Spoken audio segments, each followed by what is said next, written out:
देखिए, आज आप सांसद भी हैं और अब आप पार्टी से ऑफिशियली एसोसिएटेड हैं, आप पॉलिटिक्स में कदम रख चुके हैं। बेशक अभी ये एक स्मॉल पीरियड रहा। करेक्ट करिएगा अगर मैं गलत हूँ, लेकिन मैं आपके बारे में पढ़ रही थी और जितनी जानकारी मैंने परिवार को लेकर जुटाई, आपके जो ग्रेट ग्रैंडफ़ादर हैं, परदादा रहे हैं, वो कांग्रेस पार्टी से विधायक रहे। आपके दादाजी आईएएस भी रहे, कांग्रेस पार्टी के नज़दीक भी रहे।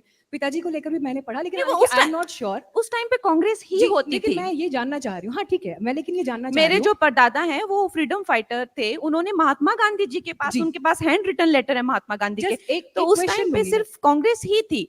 जी, जी, मैं आपकी बात समझ रही हूँ कंगना। मैं ये पूछना चाह रही हूँ आपसे कि परिवार का एक एसोसिएशन जो परंपरागत रूप से कांग्रेस पार्टी से बहुत पहले के वर्षों में रहा, आपके लिए वो ट्रिगर पॉइंट कब आया या एक टर्निंग पॉइंट कब आया जब आपको लगा कि नहीं, ये पार्टी ठीक नहीं है और मेरी विचारधारा या मेरे थॉट्स बीजेपी से ज़्यादा रेज़ोनेट करते हैं? वो मोमेंट कब आया आपके लिए?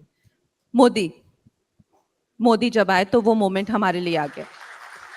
हम लोगों ने बहुत शोषण सहा है।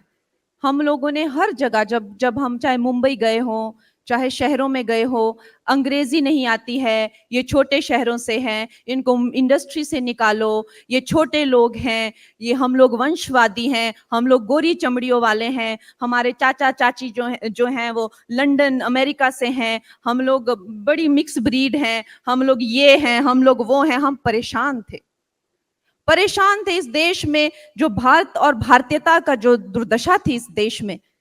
यहाँ तक मुझे याद है, एक बार एक मेकअप आर्टिस्ट और एक हीरो तैयार हो रहा था, तो उसने कुछ उसको डैब किया, कहता है यार दादा तू क्या बड़ा इंडियन काम करता है।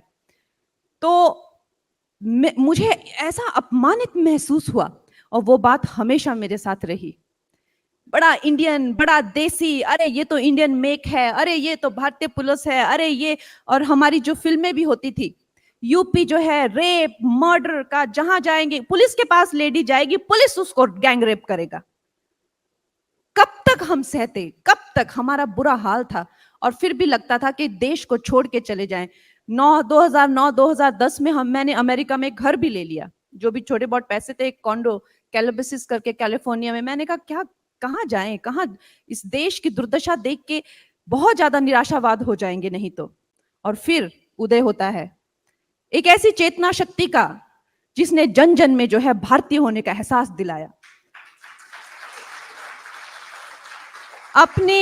अपने धर्म के प्रति, अपने देश के प्रति, अपनी मिट्टी के प्रति जो है वफादारी है, मिट्टी के प्रति, इसमें क्या शर्मिंदगी है। पर उस टाइम पे आप बता नहीं सकते थे, अरे ये बड़े देशभक्त टाइप हैं, वो भी एक टाइप थी। हिंदीवादी टाइप है, वो भी एक टाइप थी। टेम्पल टाइप है, वो भी एक टाइप थी।